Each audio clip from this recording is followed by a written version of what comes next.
O Holocausto é o nome que se dá para o genocídio cometido pelos nazistas ao longo da Segunda Guerra Mundial e que vitimou aproximadamente 6 milhões de pessoas, entre judeus, ciganos, homossexuais, testemunhas de Jeová, deficientes físicos e mentais, opositores políticos, enfim, todo aquele que se opunha à ideologia nazista.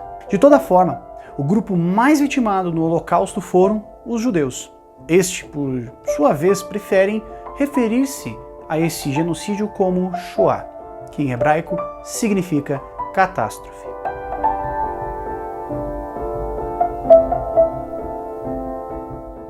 O Holocausto foi resultado final de um processo de construção do ódio de uma nação contra um grupo específico que vivia na Europa. O antissemitismo na Alemanha não surgiu com o nazismo e remonta a meados do século XIX, em movimentos nacionalistas, além de ter sido também manifestado por personalidades alemãs da época como Hermann Halvard e Wilhelm Marr. Quando o Partido Nazista surgiu em 1920, o antissemitismo era um elemento que já fazia parte da plataforma do partido, e os historiadores acreditam que Adolf Hitler tornou-se antissemita em algum momento de sua juventude, quando vivia em Viena, capital da Áustria. A presença do antissemitismo no nazismo durante a sua fundação era perceptível no programa do partido, que afirmava que nenhum judeu poderia ser considerado cidadão alemão. O antissemitismo alemão partia do pressuposto de que a raça alemã era superior e de que os judeus eram responsáveis por todos os males da sociedade alemã. Hitler e os nazistas começaram então a colocar nos judeus a culpa da derrota alemã na Primeira Guerra Mundial por meio da teoria da punhalada nas costas. Os nazistas falavam que os judeus possuíam um plano de dominação mundial e criticavam contundentemente o liberalismo econômico e o capitalismo financeiro, pois afirmavam que ambos eram dominados pelos judeus. Um dos exemplos claros dessa época, dentro do cenário de teorias da conspiração utilizada para acusar os judeus, foi um livro de origem russa e de autor desconhecido, que foi sucesso de vendas na Alemanha.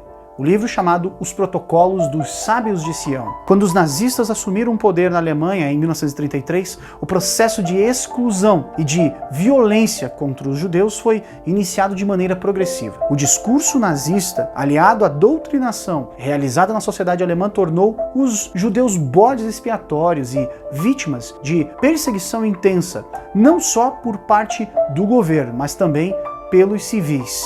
Uma das primeiras ações tomadas pelos nazistas contra os judeus foi uma lei aprovada no dia 7 de abril de 1933, chamada de Lei para a Restauração do Serviço Público Profissional. Essa lei proibia definitivamente os judeus de atuarem em cargos públicos. Outras leis do tipo foram aprovadas para outros ofícios, como médicos e advogados. Além das leis, os judeus também eram alvos de ataques promovidos pelas tropas de assalto nazistas. As SA tinham suas lojas boicotadas a nível nacional.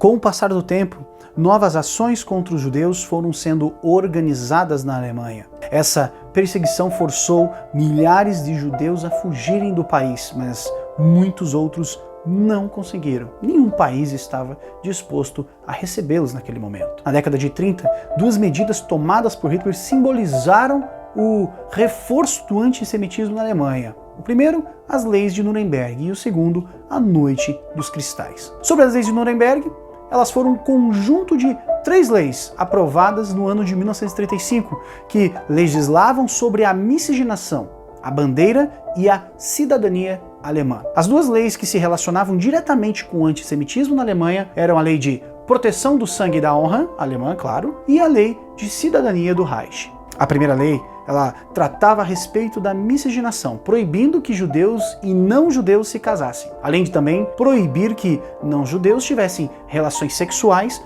com judeus. Essa lei também falava que os judeus não poderiam ter empregadas domésticas com idade inferior a 45 anos e nem portarem as cores do Reich, o preto, o vermelho e o branco.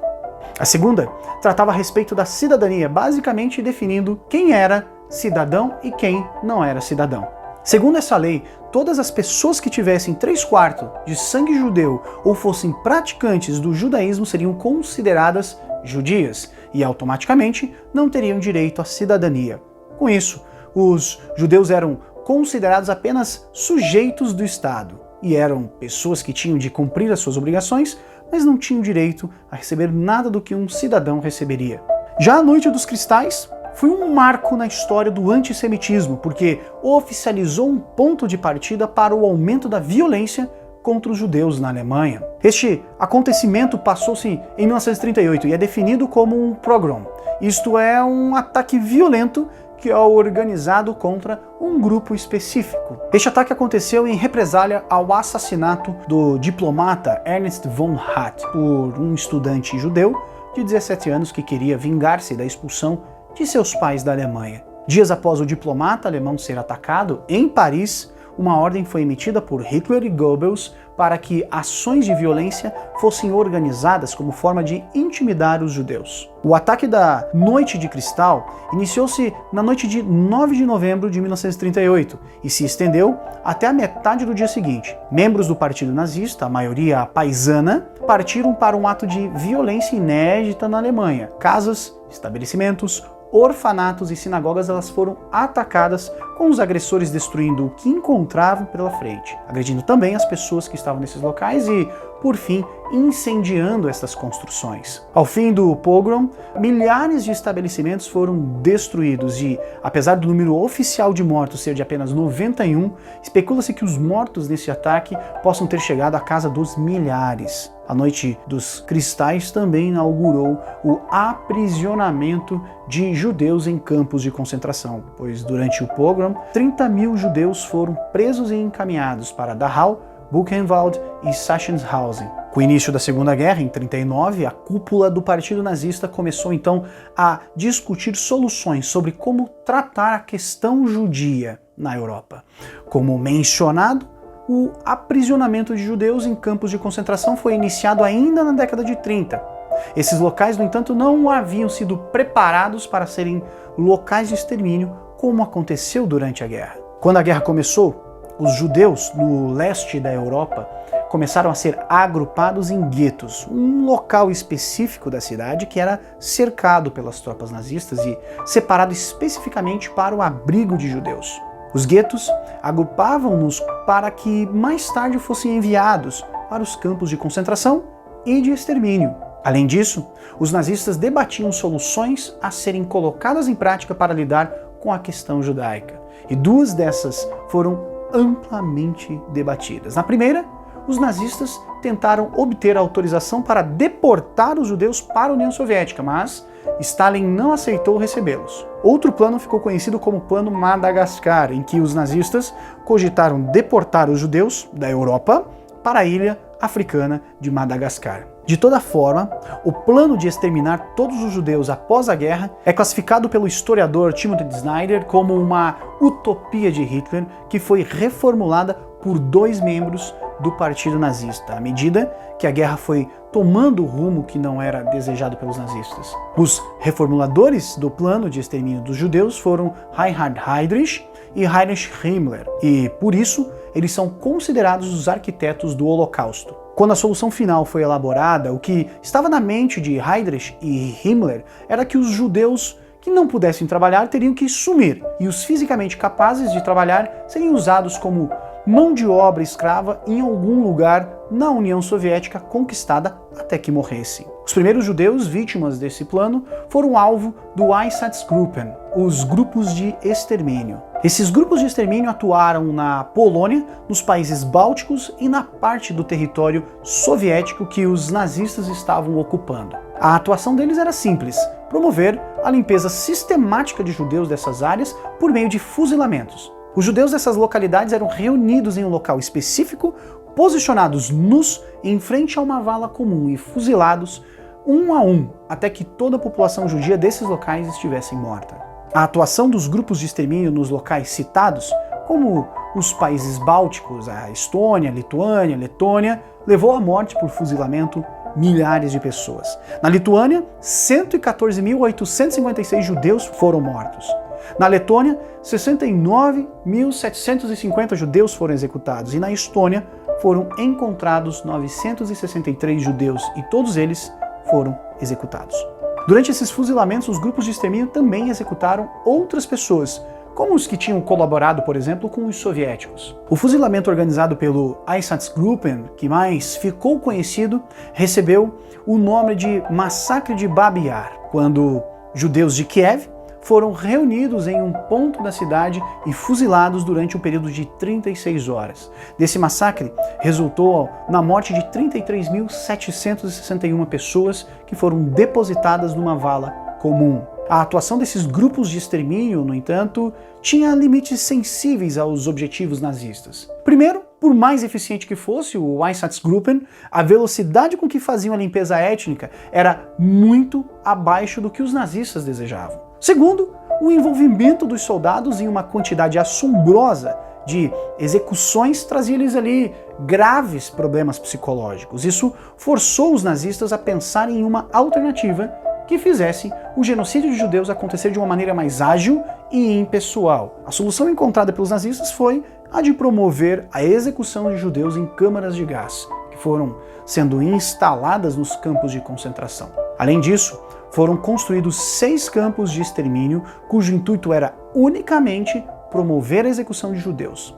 A diferença é que nos campos de concentração, os judeus, além de executados, também tinham a sua mão de obra explorada ao máximo. As câmaras de gás para a execução de judeus foi uma ideia exportada do programa de eutanásia, também conhecido como Action T4. Nesse programa, os nazistas executavam os que eram considerados inválidos, ou seja, aqueles que possuíam algum tipo de distúrbio mental ou deficiência física. Os campos de extermínio construídos pelos nazistas a partir do segundo semestre de 1941 foram os campos de Chełm, Belzec, Sobibor, Treblinka, Auschwitz e Majdanek. Todos esses campos localizavam-se na Polônia, e o primeiro deles a ser construído foi o de Belzec, local no qual foi desenvolvida uma câmara de gás à base de monóxido de carbono que matava suas vítimas por asfixia. Depois, outros campos foram construídos e os nazistas começaram então a utilizar o Zyklon B para assassinar os prisioneiros. Dos campos de extermínio citados,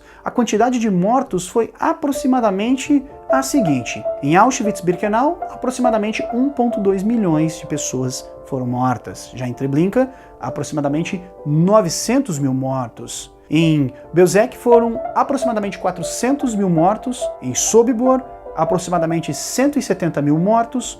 Em Chełm, aproximadamente 150 mil mortos. E em Majdanek, aproximadamente 80 mil mortos. Dentre os horrores cometidos nos campos de concentração, destacam-se também a jornada de trabalho extenuante, os maus tratos diários e as péssimas condições de higiene. Os prisioneiros ficavam em alojamentos abarrotados de pessoas e eram mal alimentados.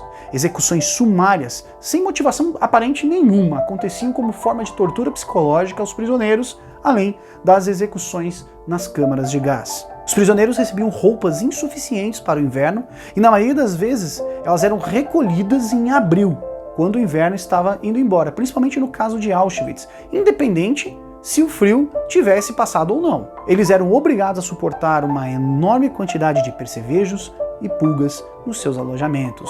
Quando adoeciam, o tratamento oferecido era sempre insuficiente. Na questão médica, também há registro de testes realizados em cobaias humanas por médicos nazistas em diversos campos de concentração. Os prisioneiros dos campos de concentração foram sendo libertados à medida em que os nazistas foram perdendo a Segunda Guerra. E, no decorrer em que suas posições no leste europeu eram ameaçadas, os nazistas intensificaram ainda mais a velocidade das execuções de judeus nas câmaras de gás, além de terem tentado ocultar os indícios do genocídio, seja com a destruição de documentos ou seja com a exumação dos corpos. Depois que os nazistas renderam-se em maio de 45, muitos deles e seus colaboradores que atuaram diretamente no Holocausto foram presos e levados a um julgamento no Tribunal Internacional de Nuremberg. Os julgamentos de Nuremberg estenderam-se durante 9 meses e condenaram alguns nazistas à morte por enforcamento, enquanto outros